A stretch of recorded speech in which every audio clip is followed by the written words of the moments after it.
O próximo sistema de que falaremos é talvez o mais conhecido das estrelas do mar, ou dos equinodermos, que é o sistema ambulacral. Um sistema preenchido ou por fluido celômico ou por água do mar, dependendo do grupo, e que não encontra paralelo em nenhum outro grupo animal.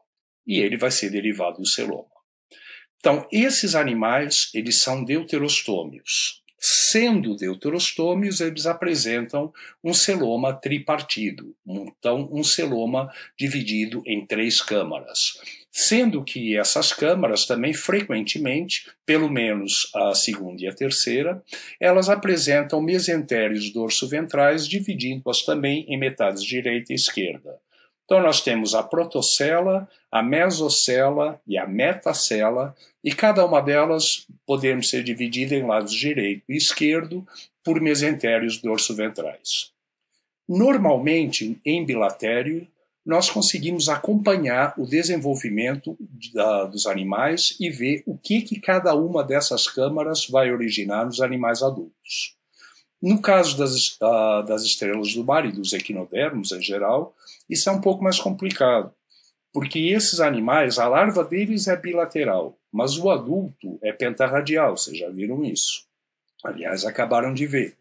E essa transformação, essa metamorfose, a partir de uma larva bilateral para um adulto pentarradial, ela envolve uma torção no eixo do corpo. E ao haver essa torção, as câmaras meio que se misturam, então fica um pouco mais difícil para realmente conseguir acompanhar o que cada uma delas forma e não existe uma relação direta, então, sobre uma câmara para um sistema. No caso dos equinodermos, nós temos 3 sistemas derivados do celoma. São eles o sistema emal, o sistema ambulacral e o próprio celoma, a cavidade celômica propriamente dita, que é o celoma perivisceral, que fica ao redor dos órgãos. Só que a origem deles não é direta. A protocela dá isso, mesocela dá aquilo e metacela dá o terceiro. Não. Porque como há essa torção e fusão de partes de cavidades, e metade direita de uma com metade esquerda da outra, o resultado é que muitos sistemas acabam tendo uma origem mista entre essas 3 cavidades. Bem, então o primeiro sistema de que vamos falar é o sistema ambulacral. Esse sistema ambulacral ele vai ser formado por todo um sistema de canais que vão levar as unidades finais, que são os pés ambulacrais, ou os complexos ampola-pé, que tem uma ampola para regular a pressão, a gente vai discutir, mas esse sistema ele é todo preenchido, geralmente por água do mar, no caso das estrelas é tipicamente água do mar, porque isso se abre para fora do corpo através do madreporito, ou então, no caso de holotúrias e ofiuroides, o madreporito é interno, e nós temos, então, fluido celômico circulando dentro desse sistema. Mas o sistema ambulacral ou hidrovascular ele é composto, primeiramente, por uma placa perfurada, é um é um ossículo. Esse ossículo é chamado de madreporito e localiza-se numa superfície do corpo. Dependendo do grupo, ela pode ser na superfície oral ou aboral. A gente vai discutir isso para cada classe. No caso das estrelas, as estrelas são muito mais didáticas e é um animal também, quanto vocês têm mais familiaridade. Então, o exemplo típico de equinodermados, de que nós vamos falar hoje na aula, serão as estrelas. Isso não só para o sistema ambulacral, mas para todos os sistemas. E aí, na próxima aula, falaremos dentro de cada classe como cada um desses sistemas está naqueles animais. Então, o modelo mais didático é a estrela. No caso, ela vai ter o madreporito, que é esse ossículo perfurado, e ele abre-se para fora do corpo na superfície aboral. E, portanto, o que entra por ele vai ser água do mar. É a água do mar que vai preencher todo esse sistema de canais. E o que é esse sistema? Então, o madreporito na superfície aboral abre-se para o exterior, é uma placa crivada, e, em sequência, vai haver um canal todo impregnado de incrustações calcárias, que é o chamado canal pétreo. Esse canal atravessa o corpo do animal de alto a baixo, da superfície aboral até a oral, chegando a um canal circular que está ao redor da boca. Então vai haver um canal circular ao redor da boca. E desse canal vão sair ramificações, os canais radiais, que vão penetrar um para cada braço. Então, um canal radial entrando em cada braço da estrela do mar. 5 braços, portanto, 5 canais radiais. Esses canais, eles vão se ramificar, vão ter ramificações paralelas, que são esses curtos canais laterais, e esses canais laterais são bem curtinhos, eles desembocam nos complexos ampola-pé, que são as unidades funcionais, então, do sistema ambulacral. Esses complexos ampola-pé consistem basicamente numa ampola, que é um reservatório, e um pé ambulacral. Então, a ampola, quando a ampola está cheia, o pé está murcho, então o líquido está ali, esse líquido flui constantemente, né? O epitélio ciliado do sistema ambulacral mantém o líquido em circulação, além de estar constantemente entrando também pelo madreporito. Então, essas ampolas, quando estão cheias, o líquido está todo ali, então o pé ambulacral está murcho. Quando a ampola contrai, o líquido é mandado para dentro do pé e ele fica no turgor máximo. Dependendo do ambiente, o pé pode ter ventosas, ou então pode ser um pé afilado, em cunha. Então, nas estrelas do mar que se enterram, o pé é em cunha, para penetrar entre os grãos de sedimento, os grãos da areia. Já naquelas que estão nos costões rochosos, que se fixam a pedras, os pés terminam em ventosas, exatamente para dar a adesão no substrato. E essa adesão pode ser bastante firme, bastante forte. Só se consegue remover uma estrela do mar, aliás, não só estrelas do mar, mas qualquer equinodero, só se consegue remover do local, se ele não quiser sair, arrancando realmente as ventosas. Você vê que quando você tira o animal, uma série de ventosas permanece grudada no substrato. Nesse canal circular ao redor da boca, além dos canais radiais, também tem origem as vesículas de Poli, que são esses sacos de compensação. E é apenas para regular a pressão, o turgor da água do mar nesse sistema. Então, dependendo do caso, as vesículas incham para retirar líquido do sistema, ou elas murcham para liberar esse líquido para dentro dos pés ambulacrais. E ao lado das vesículas de Poli também nós temos os chamados corpúsculos de Tiedemann, que vão ser encarregados de produção de celomócitos. Internamente, então, dependendo do grupo, se o madreporito se abre para o exterior do corpo, como nas estrelas do mar, internamente flui água do mar. Se o madreporito é interno e se abre para dentro do celoma perivisceral, então o que vai circular aí vai ser fluido celômico. É o caso de pepinos do mar, das holotúrias, e também dos ofiuroides. E esse sistema ambulacral ele pode ser usado para locomoção, então para o animal se deslocar em cima do sedimento, como no caso das estrelas do mar, pode também promover adesão, então fixação, ou ele pode ser usado para captura de alimento. Isso vai variar de acordo com o grupo. E tem grupos em que ele faz ambas as funções, que desempenha ambas as funções. Vamos ver, então, um pouco mais desse sistema ambulacral. Olhando a estrela do mar pela superfície oral, então a boca estaria no centro, nós temos as chamadas áreas ambulacrais, que correspondem a esses canais radiais e aos complexos ampola-pé. E as áreas chamadas interambulacrais, que é o que fica entre elas. Então nós temos essas regiões bem definidas no corpo de uma estrela do mar.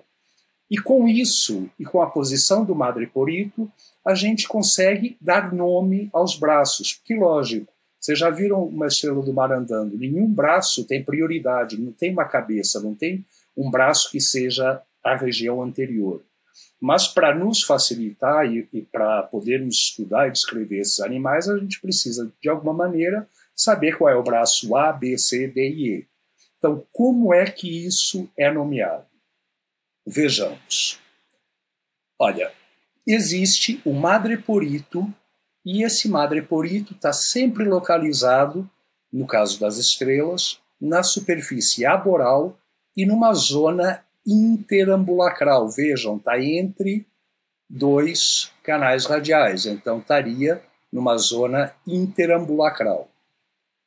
O braço oposto ao madreporito é o chamado braço A. E os outros vão sendo nomeados em sentido anti-horário B, C, D e E. E aí nós temos um conjunto de duas zonas ambulacrais, que é o chamado bívio, e três zonas ambulacrais, que é o chamado trívio. Isso só é realmente importante no caso das holotúrias, porque no caso das holotúrias, o trívio forma uma sola rastejadora que é usada para locomoção e para adesão do animal ao substrato. E o bívio é o que fica do lado oposto, no caso das holotúrias, portanto, e que vai ter apenas dois canais radiais e os respectivos pés vão ter função mais sensorial. Vejam, essa é uma estrela de costão rochoso, vocês veem as ventosas na ponta dos pés ambulacrais, esses são, portanto, os pés ambulacrais, e aqui a extremidade deles, ventosas, para adesão no substrato. Portanto, essa é uma estrela do mar de costão rochoso. Sistema ambulacral, portanto, define as superfícies oral e aboral, porque o sistema ambulacral está sempre junto à boca, então ele está sempre na superfície oral. Agora, em relação ao substrato, isso varia dependendo do grupo. Então, no caso de crinoides, nós temos o corpo vai apresentar esse chamado tegmen, tem os cirros embaixo, que servem para aderir o animal ao substrato, como eu tinha falado já, e tem esse tegmen em cima, que vai ser aonde está o sistema ambulacral. Então, esse sistema ambulacral fica na parte superior, junto à boca, e os canais radiais, então, partem. Os canais radiais partem desse anel circular, que estaria aqui ao redor da boca, e depois eles vão se ramificando pelos braços para capturar alimento. No caso dos crinoides, como a gente vai ver na semana que vem, o sistema ambulacral vai ser usado exclusivamente para a captura do alimento, por filtração. Então, no caso deles, esse sistema ambulacral e a boca são virados para cima, oposto ao substrato. Isso é diferente de todos os outros equinodermos vivos, que são os chamados Eleuterozoa, e que têm a superfície oral justaposta ao substrato, virada contra o substrato, como estrelas, ouriços, por exemplo. Então, vejamos qual é a distribuição dessas superfícies oral e aboral em cada um dos grupos. No caso das estrelas, nós vimos superfície oral justaposta ao substrato, superfície aboral bastante ampla e é a oposta da oral. Caso de ofiuroides, exatamente a mesma coisa. Superfície oral justaposta ao substrato, superfície aboral é a oposta. Caso de crinoides, como eu disse, eles são os únicos que têm a superfície oral oposta ao substrato. Então, a superfície oral é voltada para cima e o sistema ambulacral está restrito a essa região aqui no topo. Todos os outros, então, são grupo irmão de crinoides, acredita-se, e eles formam o táxon Eleuterozoa, que tem, portanto, a superfície oral virada para o substrato. Só que no caso de ouriços regulares e de holotúrias, a superfície oral aumentou imensamente, porque tem sistema ambulacral em toda essa parte, até quase ao topo do animal, ou até o topo, sobra apenas uma pequena região, que é a superfície aboral, onde o sistema ambulacral está ausente. Já nos ouriços irregulares, não. A disposição é semelhante à de estrelas e ouriços, com a superfície oral justaposta ao substrato e a aboral bastante ampla, sendo a oposta a ela.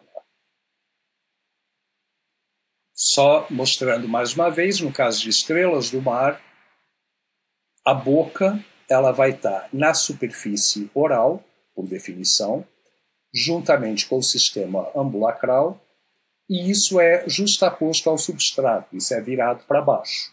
E o lado oposto, o lado de cima, é onde se localiza o ânus. O ânus, no caso das estrelas, ele é reduzido, ele pode estar ausente, inclusive, e os restos saem pela boca, os restos da digestão. Então, ele pode ser completamente ausente ou ele está reduzido e localizado aboralmente, um pouco deslocado do centro e numa região com vários tubérculos. Então, você reconhece mais por causa disso. É de muito difícil visualização, dependendo da estrela do mar. Agora, a posição do ânus nem sempre é na superfície aboral. Então, no caso de crinoides, por exemplo, vocês viram alguns slides atrás, o ânus está localizado ao lado da boca, ambos na superfície oral. Então, o que determina o que é aboral e o que é oral é a extensão do sistema ambulacral, não a posição do ânus. Outra característica, se o ambúlacro é aberto ou fechado. O que isso quer dizer? Se o ambúlacro é exposto para o ambiente, portanto aberto, ou se ele é recoberto por ossículos dérmicos e ele fica mais interno e, portanto, mais protegido. E eu digo para vocês que em crinoides e em asteroides o ambúlacro é aberto. Então você vê esses sulcos e todo o sistema ambulacral, o canal radial é exposto, e os pés ambulacrais aparecem desde a origem. Pés ambulacrais, ampolas, canais laterais, tudo isso é exposto. Claro, os ossículos eles formam um revestimento e eles podem se fechar ali, mas sempre vai ficar aquela linha, aquele sulco que depois se abre para expor os pés ambulacrais. Então, se a gente viu uma secção transversal do braço desses animais, vejam, aqui é o celoma perivisceral, aqui seria o esqueleto, e vocês veem os ossículos aqui, ossículos ambulacrais que estão junto ao canal radial, mas vejam, tudo isso daqui está exposto. Então, o ossículo está acima dele, depois é só derme e epiderme, e você vai ter expostos praticamente ao ambiente os canais laterais e os complexos ampola-pé. Então esse é um sistema onde o ambúlacro é aberto. Estrelas, asteroide, portanto, e lírios do mar, que são os crinoides. E o oposto, o ambúlacro fechado, ele ocorre quando há ossículos que vão estar revestindo o canal radial. Então a única coisa que sai são realmente os pés ambulacrais, a maior parte deles, mas a origem deles e as ampolas são interiorizados, são protegidos por ossículos. Então isso ocorre em ofiuroides, equinoides e em holoturoides. No caso das holotúrias é um pouco diferente, porque, óbvio, praticamente não há esqueleto. Mas os pés ambulacrais, de qualquer maneira, eles atravessam aquela derme bastante espessa. Os canais não estão expostos, os canais radiais estão mais interiorizados no corpo. Então, fazendo um corte transversal de um ossículo, fazendo um esquema aqui representando, temos também o celoma perivisceral aqui, temos o canal radial, aqui é o sistema emal, a gente vai falar dele daqui a pouco, mas nós temos o canal radial aqui, e um ossículo recobrindo tudo isso. Então, tudo isso é mais interno. A única coisa exposta, que vai através de orifícios, são as pontas dos pés ambulacrais, que vão sair, então, por orifícios aqui no esqueleto, entre os ossículos. Com relação ao celoma perivisceral, ele também se origina do celoma, ele é a única coisa que sobra da cavidade celômica propriamente dita, banha todos os órgãos e ele vai ser responsável pelo transporte interno, tanto de nutrientes quanto de gases. Ele é bastante amplo, vejam, ele banha diretamente, porque ele é preenchido por fluido celômico, lógico, ele banha o intestino, aqui no caso de um braço, né, esse é o diagrama de um braço, no caso de um braço que penetra do intestino são os sacos pilóricos, então ele banha esse intestino absorvendo nutrientes, banha também as gônadas, e ele pode ser extrovertido, então vai haver orifícios no esqueleto, ou espaços entre ossículos, ou orifícios na carapaça, se for o caso de um ouriço, por onde esse peritônio é exteriorizado, então ele vai entrar em contato direto com a água do mar, são as chamadas pápulas, que vão funcionar como brânquias. Então elas vão estar ali, o epitélio é ciliado internamente e externamente também, então os cílios batem em contracorrente entre um lado e outro, para promover então uma troca de gases, a eliminação do gás carbônico produzido pela respiração celular, e a absorção de oxigênio exatamente para a respiração celular. Então esse é o celoma perivisceral. E o terceiro sistema originado dos celomas vai ser o sistema emal. E esse sistema emal ele vai ser formado por 3 anéis, sucessão de 3 anéis, e cada um desses anéis vai ter ramificações para dentro dos braços, no caso de uma estrela do mar. Então, existem 3 anéis ao redor do trato digestório, 3 anéis circunentéricos. Eles partem de um canal que é paralelo ao canal pétreo. Então, tem o canal pétreo, né, madreporito, o canal pétreo e o canal circular aqui embaixo.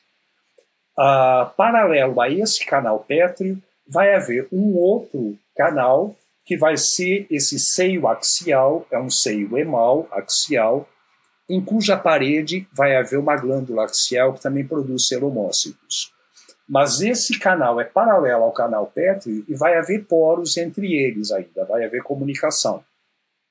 E aí, desse seio axial, vão sair 3 anéis que vão circundar o intestino. Esses anéis, começando pelo lado oral, são o anel hiponeural, que está aqui embaixo, ou emal oral. O segundo é o anel gástrico, que vai estar nessa região. E o terceiro, mais acima, é o canal genital, que vai estar nutrindo, né, suprindo a região das gônadas. Cada um deles, então, vai ter ramificações, vai ter seios radiais que vão penetrar para dentro de cada braço. Então vejam aqui, nós temos o trato digestório e vamos ter os 3 anéis ao redor aqui do trato digestório. Então na superfície oral, aqui embaixo, vejam, essa figura tem uma série de outras coisas que não são sistema emal e que eu não vou falar. Mas ele vai ter aqui embaixo esse anel ao redor do trato digestório, esse é o sistema hiponeural, é o mais na superfície oral, e vai ter então um vaso emal que vai entrar para dentro do braço. Esse é o sistema hiponeural. Na altura do estômago e dos secos, então, do piloro, nós vamos ter o anel gástrico. Esse anel gástrico ele vai penetrar também para dentro do braço através de um vaso emal gástrico. E em cima nós temos o terceiro anel, que é o anel genital, que vai estar suprindo as gônadas. Alguns equinodermos, não todos, mas, por exemplo, as estrelas têm e também os ouriços, vão apresentar um coração aqui na superfície aboral, que ele é derivado desse saco dorsal. O saco dorsal, na verdade, é uma cavidade pericárdica e uma região muscular, que vai ser o coração, que vai poder impulsionar o sangue e conferir, então, maior pressão ao sistema. Naqueles que não têm e nos que têm também, todo o epitélio é ciliado e a movimentação desse sangue é através do batimento dos cílios desse epitélio interno dos vasos sanguíneos. A glândula axial, como eu disse, ela fica, então, ao longo de todo o seio axial e ela vai ser encarregada da produção de celomócitos. Então, nessa figura aqui por fora, em cinza, vocês têm o canal radial, o canal pétreo, e atrás, em preto, estaria o seio axial com essa glândula axial. Finalmente, o sistema nervoso também é descentralizado, eu já falei para vocês, é em rede, e na verdade não uma rede, mas 3 também. É praticamente a mesma coisa do sistema EMAL que acabamos de falar. Então ele é descentralizado, não há um cérebro, ele é difuso, formado numa rede pentarradial. Esses animais, então, têm 3 redes, da mesma maneira como eu falei para o sistema EMAL. Tem uma rede na superfície oral, vejam, no sentido da superfície oral para a superfície aboral, no caso de estrelas.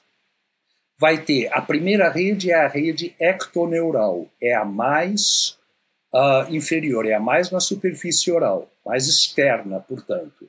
Essa rede ectoneural, todas as 3 redes vão ter um anel ao redor do tubo digestivo, então um anel circunentérico, e dele partem nervos para os braços. Então a rede ectoneural vai ter esse anel ectoneural ao redor da boca, com nervos para cada braço, e a partir daí vai haver todo o plexo, toda a ramificação. Um pouco acima dela tem a rede hiponeural. A rede ectoneural é mais sensorial, a hiponeural é mais motora. Ela está um pouco acima da ectoneural e ela vai inervar diretamente os canais radiais e os complexos ampola-pé. Então é ela que vai controlar todo o movimento dos pés ambulacrais. E do lado aboral, junto à superfície aboral, nós temos a rede entoneural, que vai ser tanto motora quanto sensorial. Então, como eu disse, ectoneural, ela vai ser oral superficial e ela é principalmente sensorial. Hiponeural, ela é mais interna e motora, responsável, portanto, pela movimentação dos pés ambulacrais. E a entoneural, ela vai ser aboral e ela tem ambas as funções, tanto motora quanto sensorial. Conectando tudo isso, vai haver toda uma trama, então toda uma ramificação de neurônios e terminações sinápticas que terminam diretamente na musculatura, lógico, como é comum, mas também nesses animais as terminações nervosas terminam diretamente na matriz extracelular, elas inervam as fibras de colágeno, para então conferir aquela propriedade do tecido conjuntivo mutável. Então, nesses animais, o sistema nervoso ele não se restringe a inervar músculos, mas ele também vai inervar as fibras colágenas que ficam na matriz extracelular. Com isso, eu concluo a aula de hoje. Voltem na semana que vem, nós vamos falar de cada um dos grupos de equinodermados, então nós vamos ver como cada um desses sistemas, ambulacral, emal, vamos falar da reprodução, vamos falar da alimentação também, em cada uma das classes de equinodermados. Agradeço a todos pela atenção e também convido a vocês a assistirem, que está no Moodle, isso para os alunos de invertebrados. Convido vocês a assistirem uma série de vídeos que tem de alimentação, reprodução, liberação de gametas e etc. de equinodermados, que são todos também uma grande contribuição do professor Sérgio Bueno, que foi quem reuniu todos esses vídeos. E, além disso, também convido-os a fazerem os protocolos das aulas práticas, para vocês, pelo menos, poderem responder as perguntas dos protocolos e saber o que seria visto nas aulas práticas, caso essas tivessem acontecido. Tudo isso, os vídeos, os protocolos de aulas práticas, estão também disponíveis, portanto, no Moodle para os alunos de invertebrados. Agradeço, então, pela atenção e na semana que vem nós continuamos com esse interessante grupo de animais.